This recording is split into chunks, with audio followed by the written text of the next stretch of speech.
৭ বছর আগে বিয়ের আসরে ফেলে আসা নিজের স্ত্রীকে ৭ বছর পর নিজেরই সামনে দেখে চমকালো সৌহার্দ্য। বিস্ময়ে হতবাক সে। বাবা মায়ের জেদের বিয়ে করলেও বিয়ের পর বাড়ি ছাড়তে সময় নেয়নি সে। বিয়ের পরই ফ্লাইটে করে দেশ ছেড়েছিল। মেয়েটার মুখটুকুও ঠিক করে দেখেনি। আজ এত বছর পর নিজের সামনে সচি স্ত্রী দেখে যার পরনে বিস্ময়ে থ মেরে গিয়েছিল সে। তাকে এভাবে ফ্যাল করে তাকিয়ে থাকতে দেখে তীব্র অস্বস্তি এসে জুড়ে হলো মিহির মাঝে। মেয়েটার মুখ এইটুকুনি হয়ে এলো। সে চোখ সরিয়ে নিল।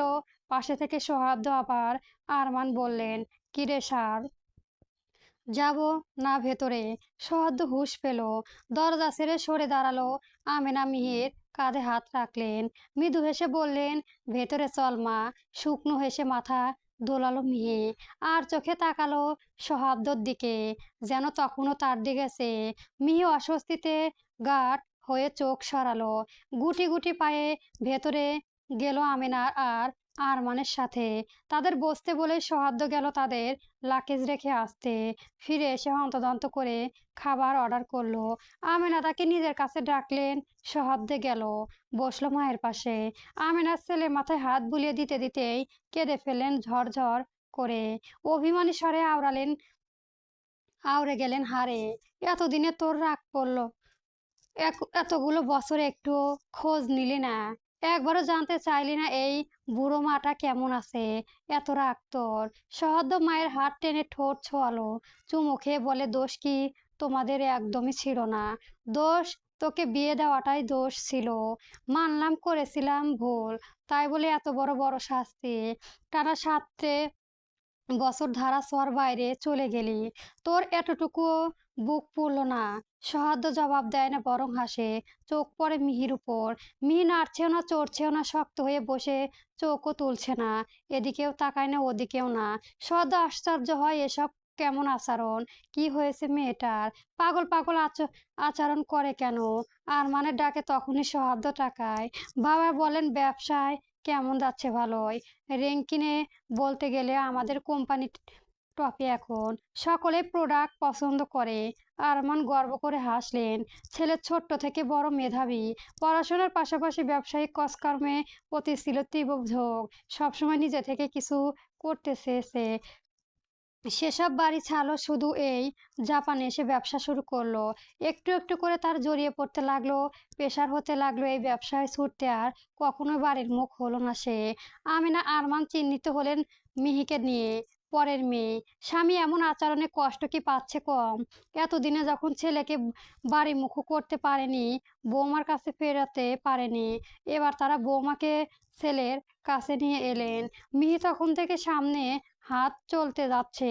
অস্বস্তিতায় অস্বস্তি চূড়ান্ত পৌঁছে কি করবে বুঝে উঠতে পারছে না। এই লোকটা সাথে একই বাড়িতে থাকবে হবে ভেবেই সে মনে মনে দুবার জ্ঞান হারালো। ক্লান্তিতে শরীর ভেঙে এলেও পড়লো না, টু শব্দও করলো না। মিহি স্কলারশিপ পেয়েছিল জাপানে একটা ভার্সিটিতে। তারাই তার সকল খরচ বহন করত, হোস্টেলেও দিয়েছিল। তবে আমিনার কথায় তা ক্যান্সেল করতে হলো। এরপর জানলো জাপানে সৌহার্দ্য থাকে এবং তাকেও তার সাথে একই বাড়িতে থেকে পড়তে হবে জাপানে। মাথায় আকাশ ভেঙে পড়েছিল তার। এমন বিশ্রী লোকের সাথে কি করে থাকবে সে? তখন হতো না, কোনো উপায়ও নেই।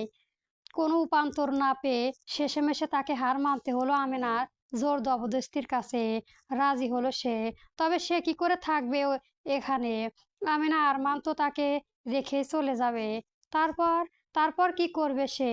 এখন এই খটাস লোকটার সাথে এখানে থাকবে কেমন করে? আমেনা আর আরমান চলে গেল এই লোকটাকে বাড়ি থেকে বের করে দিলে। তখন তখন মিহি কোথায় যাবে? সে তো এই ভিনদেশি জাপানে কিচ্ছুটি চেনে না। অবশ্য তাকে বাড়ি থেকে বের করে দিলেও সে বিশেষ অবাক হবে না। যে লোক এত সুন্দর মিষ্টি বউকে নিয়ে আসরে ফেলে আসতে পারে, তার দ্বারা এ অসম্ভব ব্যাপার নয়। সে সবই পারে। এরা পাষাণ প্রকৃতির লোক। মিহি বুক চিরে ক্ষণে ক্ষণে তপ্ত শ্বাস বেরিয়ে এলো। মিহি মিহি চমকালো, তাকালো আমিনার দিকে। জি আন্টি, কি হয়েছে তোর? এতক্ষণ ধরে ডাকছি, কোথায় হারিয়ে গিয়েছিলি? কি ভাবছিস? এমনি ওই জাপানির জন্য ক্লান্ত আর কি। আমেনা মাথা তুলিয়ে হাসলেন, তাকালেন দুপাশে বসা মিহি আর সহাদ্দর দিকে, বললেন, তোরা তো কথাও বলিসনি। সহাদ্দ চিনিসিস ওকে? মিহিও। সহাদ্দ চোখ তুললো, কি বললে খুঁজ পেল না। সে শুধু মাথা দোলালো। আচ্ছা। মিহি কপাল কুঁচকে আসে। আচ্ছা? কি আচ্ছা? অপমানে রাগে ভেতর ভেতরে ফুঁসতে উঠল মিহি। খটাস অসভ্য বদমাস লোক কোথাকার। বলে কি না আচ্ছা? দেখি সে জন্মে তুই বউ পাবি না। বউয়ের জন্য তপাতে তপাতে মরবি। দেখিস তুই শালার বদ। গালিগালাজের বর্ণই বয়ে মেয়েটার জীবনে পুরো নষ্ট কেটে ফেলেছে। সহাদ্দ বলো, তোমরা ফ্রেশ হও, অনেক দূর থেকে এলে তো। তারা মাথা দোলালো। উঠে দাঁড়িয়ে আমিনা তাকালো আরমানের দিকে। আরমানের স্ত্রী ইশারায় বোঝালেন। হেসে সহাদ্দকে বললেন, ঘর ওদিকে না, আমরা যাই। হ্যাঁ, তুই মিহির মাকে ঘর দেখিয়ে দে একটু। মেয়েটা ক্লান্ত, দুইবার বমিও করেছে। মিহি সহাদ্দ দুজনেই চমকালো। সমস্বরে বলে উঠল, জি। ফের চমকালো। তাকালো দুজনে দুজনের দিক। চোখে চোখ পড়তে চোখ সরালো। আমেনার স্বামীকে নিয়ে চলে গেল আড়ালে চোখ রাঙাতে ছেলেকে। তারা যেতেই ড্রয়িং রুমে বসে রইল মিহি সহাদ্দ। মিহি অস্বস্তিতে গুটিয়ে গেল। মনে মনে রাগলো স্বল্প শাশুড়ির উপর। সহ্য সময় নষ্ট করলো না। উঠে দাঁড়ালো, গট গট করে হেঁটে চলে গেল। মিহি হাঁ করে তাকালো। মেজাজ চলে গেল। সে পিছু পিছু ছুটলো। তার ঘরের ভেতরে যেতেই সহাদ্দ দাঁড়িয়ে পড়ল। একদম হুট করে দাঁড়িয়ে পড়ায় সহাদ্দ সে অনুসরণ করে আসা মিহির তাল মেলাতে পারল না। ফলস্বরূপ বেচারার কপাল সহ নাক ঠুকে গেল সহাদ্দের শক্তপোক্ত পিঠে। আঙুল তুলে দ্রুত বলে উঠল, পিছনে পিছনে পিছনে। মিহি ভ্রু কুঁচকে তাকালো, দু কদম পিছিয়ে গিয়ে দাঁড়ালো। সহাদ্দর দিকে তখনও তাকিয়ে আছে সে। সহাদ্দ গিয়ে একটা তোয়ালে নিয়ে এসে মিহির হাতে ধরিয়ে বলল, আমার থেকে দূরে দূরে থাকবে তুমি। 5 হাত দূরে তো মাছটি। মিহি এবার ভ্রু যুগল আরো কয়েক ডিগ্রি বেঁকে এলো। এ পর্যায়ে চটে গিয়ে বলল, কেন ভাই? কিসের জন্য দূরে দূরে থাকবো? সমস্যা কি আপনার? সদ্য হতবাক বনে তাকালো ভাই। ফ্রেশ হয়ে এসে মিহি দেখলো ঘরে কেউ নেই। ঘর ফাঁকা। সে ধপ করে শুয়ে পড়লো বিছানায়। ক্লান্তিতে শরীরের ভেঙে আসছে। বসে থেকে থেকে কোমর অবশ হয়ে গিয়েছে যেন। নড়াচড়াও বেগ বসে থেকে থেকে কোমরে অবশ হয়ে গিয়েছে যেন। নড়াচড়াও বেগ পোহাতে হচ্ছে। সে তপ্ত শ্বাস ফেলল। শরীরীয় সমস্ত ক্লান্তি যেন একসাথে এসে তাকে ঝাপটে ধরলো। চোখ দুটো আপনা আপনি বুজে এলো। কিন্তু ঘুম এলো না, বরং মনে হলো বহু বছর আগে কিছু ধূসর স্মৃতি দরজায় কড়া নাড়ছে। 7 বছর আগে সেই রাত। চারপাশ আলোয় ঝলমল করছিল। সাদা সোনালি আর সবুজ ফুলের সাজানো উঠোন। বাতাসে অতলে মৃদু গন্ধ। কোথাও কেউ দূর দূর পড়ছিল। কোথাও হাসির রোল উঠছিল। লালচে মেরুন বেনারসিতে মাথা নিচু করে বসেছিল 16 বছরের কিশোরী মিহি। তার আঙুল কাঁপছিল। কাঁপছিল শরীর, নাক বেয়ে ঘাম ছুটছিল। বরাবর দোপাট্টা কিনারায় মুঠোয় পেঁচিয়ে ফেলেছিল সে। বুকের ভেতরটা কেমন অচেনা অনুভূতিতে ভরেছিল। লজ্জায়, ভয়, অজানা ভবিষ্যতে কৌতূহল। কাজী সাহেবের কণ্ঠ ভেসে এসেছিল, মা, তুমি এই বিয়েতে রাজি থাকলে বলো কবুল। মিহি গলা কেঁপে উঠেছিল। লজ্জা বুঝে এসেছিল কণ্ঠস্বর কবুল। 3বার উচ্চারণের পর চারপাশে মাশাআল্লাহ ধ্বনি উঠেছিল। সবাই খুশি হয়েছিল। শুধু সে একবারও বরের দিকে ঠিক মতো তাকাতে পারেনি। মনে আছে এক ঝলক, শুধু এক ঝলক সাদা পাঞ্জাবির উপর গাঢ় রঙের শেরওয়ানি জড়ানো লম্বা একটা ছায়ামূর্তি দেখেছিল সে। তার উপর আবার মাথা নিচু করে ফেলেছিল তাকে। বাসর ঘরে বসিয়ে সকলে সেই দিন বলেছিল, ছেলেটা নাকি খুব মেধাবী, বিদেশে বড় ব্যবসা করবে। অনেক স্বপ্ন তার। অভাগী মিহি তখনও বুঝতে পারেনি সেই স্বপ্নের তালিকায় সে ছিল না। পরের দিন সকালে ঘটে গেল অঘটন। ঘুম ভাঙতেই বাড়িটা কেমন অস্বাভাবিক নীরব লাগছিল মিহির। ফিসফাস চাপা কান্নারত আওয়াজ পেল। আর কিছু ভাঙা ভাঙা শব্দের আমেনার চাপা আর্তনাদ শুনল। ছেলেটা চলে গেছে। কাউকে কিছু না বলেই চলে গিয়েছে। এর পরের দৃশ্যগুলো আর স্পষ্ট নয়। নিজের হাতের মেহেদি রঙের দিকে অনেকক্ষণ নির্বাক তাকিয়েছিল মিহি। 1 দিন, 2 দিন, 1 সপ্তাহ, তারপর 1 মাস। অপেক্ষায় ধীরে ধীরে অভ্যাস হয়ে গিয়েছিল। ফোন আসেনি, কোনো চিঠি আসেনি, একটা খবরও না। অভিমান গাঢ় হয় মিহি।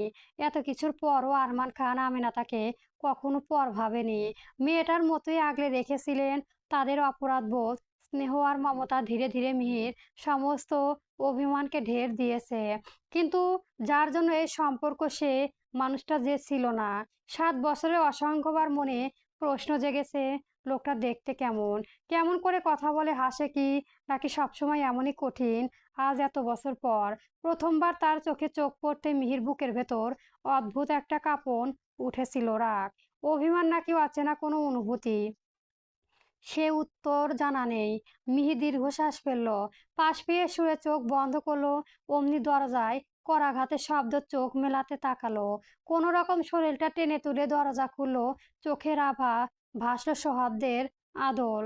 কপাল কুঁচকালো মিহির। সহদ্দ বলে, খাবার এসেছে, খেতে এসো। দুটো বাক্য ব্যয় করে ফের চলে গেল। মিহি খুব মুখ ভেঙালো, পিছু পিছু গেল। সন্ধ্যার পর সহদ্দ ডাক পড়লো বাবার মায়ের ঘরে। ভেতরে ঢুকে দেখলো মিহিও সেখানে। কপাল কুঁচকে এলো অমনি। সতর্ক চোখে তাকালো বিছানায় বসা বাবা মায়ের দিকে। সহাদ্দ এসে বলল, আম্মু, কি বলবে বলেছিলে? এত তাড়া কেন তোর? আগে বস তো। সহাদ্দ বলল। আমেনা তাকালে স্বামীর দিকে, তারপর ছেলে আর বৌমার দিকে। সে সাবলীল স্বরে বলল, আমরা কি কয়দিন পরে দেশে ফিরেছি, আর মিহি এখানেই থাকবে কি? একসঙ্গে বলে উঠল সহাদ্দ আর মিহি। পরপর চমকে একে অপরের দিকে তাকালো। মিহি আমিনার দিকে চোখ ফিরিয়ে বলল, এভাবে কি করে? মানে আমি একা একা এখানে? মিহি থেমে গেল, কিছু বলতে পারলো না। আর সহদ্দ বলল, এত তাড়াহুড়া কিসের? কটা দিন ঠিক মতো থেকে তারপর যাও। আমেনা ভ্রু বাঁকিয়ে তাকালো। সহদ্দ অস্বস্তি নিয়ে বলল, মি মিহি ভালো লাগবে অন্তত, ওই একা একা এখানে, তাই আর কি। আরমান সাহেব এবার বলে বসলেন, তুমি এত ওর জন্য ভাবছো কবে থেকে? মুখের উপর এমন করে বলে নিজেও অস্বস্তিতে পড়ে গেলেন। সহদ্দ বিব্রত বোধ করলো। মিহুও চমকে সে ঢোর। পরিস্থিতি সামলা দিতে এবার আমেনা বললেন, নিজের বাড়ি রেখে এখানে আমার মন টানবে না। তাছাড়াও সাফিনও ওখানে একা রহিমের কাছে। পরীক্ষা চলেছে বিধায় আনতেও পারিনি ওকে। মিহি পড়াশোনার ব্যাপার স্যাপার, ক্যারিয়ারের কথা, তাই এখানে এসেছি ওকে দিয়ে যেতে। আশা করি তুমি কিছু করবে না, যাতে আমারও আমাদের মান ইজ্জত ক্ষুণ্ণ হয়। সহদ্দ আশ্চর্য হলো, আম্মু কেমন কথা বলছো এসব? আমি কিছু এমন কেন করব, সেটাই মনে থাকে জানো? সহদ্দ শ্বাস ফেলে নিতে তখনই তার শ্বাস আটকে দেওয়ার মতো কথা বলে উঠল আরমান সাহেব, মিহি অ্যাডমিশন নেওয়ার পর তুমি ওকে আমাদের অফিসে ইন্টার হিসাবে নিয়ে নাও। যদি চাই তবে এক্সপিরিয়েন্সের জন্য হলেও সে ফিউচারে ভালো জায়গায়, ভালো পজিশনে জব করতে পারবে। সহদ্দ পানি টানি ছাড়াই বিষমের খেয়ে বসলো। চরম আশ্চর্য হয়ে জিজ্ঞেস করলো, হ্যাঁ ইন্টার্ন? মিহিও বেশ চমকেছে। প্রথমে একই বাড়ি, তারপর একই ওয়ার্কপ্লেস, কখনো না। মিহি মরে গেলেও এই সিদ্ধান্ত মানতে পারবে না। তবে থামতে হবে তো। সে বলে উঠল, এখনই এসবের কি দরকার আঙ্কেল? এখন আগে ভালো করে পড়ায় ফোকাস করি। তারপর তার কথা শেষ হওয়ার আগেই আমেনা বলে উঠল, তুমি থামো, না করো না। এখন থেকে ইন্টার করলে কাজও শিখতে পারবে, পড়াশোনাও হেল্প হবে, ইজি হবে। মি পোলো ফ্যাসাদে সে পুরোপুরি নাচে আর চোখে চাইলো সহাদ্দর দিকে। সহাদ্দ তার দিকে তাকিয়েছিল। চোখে চোখ পড়তেই মিহি চোখ সরিয়ে নিল। তীব্র অস্বস্তিতে যখন সে জর্জরিত, তখন সহাদ্দ গম্ভীর গলায় বলে উঠল, ঠিক আছে, যা বলবে। মিহি তৃতীয় দফা চমকে তাকালো। আরমান সাহেব হেসে উঠলেন। সহাদ্দ মিহির দিকে শান্ত দৃষ্টি নিক্ষেপ করে তাকে নীরবে নিভৃত ক্ষত বিক্ষত করে বেরিয়ে গেল ঘর থেকে। মিহির চোখ খিচে নিল। এখন একে সহ্য করবে কি করে সে মাবুদ জানে। এর পরের সময়গুলো কেটে গেল খুব দ্রুত চোখের পলকে। আমেনা এবং আরমান সাহেব রওনা হলো আজ বাংলাদেশের উদ্দেশ্য। কিছুক্ষণ পরই ফ্লাইট। সময় নিয়ে আমিনা গুছিয়ে নিচ্ছে প্রতিটি জিনিসপত্র। আমেনার সাহায্যের কাছে পাশে বসে তুলে দিচ্ছে শাড়িসহ অন্যান্য সরঞ্জাম। মিহি ঘরে কোনায় চুপটি করে বসে মুখ পড়ছেন। মিহি গুটি গুটি পায়ে এগিয়ে এলো। আরমানের পাশে বসতে আরমান তার মাথায় হাত রাখলেন। আদুরে ভঙ্গিতে হাত বুলিয়ে বললেন, আমরা আবার আসবো তো। এখন মন খারাপ করলে কি চলে? কেন যাচ্ছে এত তাড়াতাড়ি?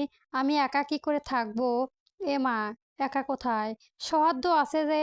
আমার ছেলেটা কি ইন ইনভিজিবল তোর কাছে? ওকে চোখে পড়ছে না? মিহি মুখ চুপসে গেল। বিড়বিড় করে বলল, খটাসটা আবার মানুষ নাকি? সরীসৃপের মতো সে। অসহ্যকর। আরমান আমেনার উভয়ে শুনে ফেলল। হাসলেন মুখ চেপে। আমেনা গম্ভীর গলায় বলল, স্বামীকে কি অমন বলতে আছে?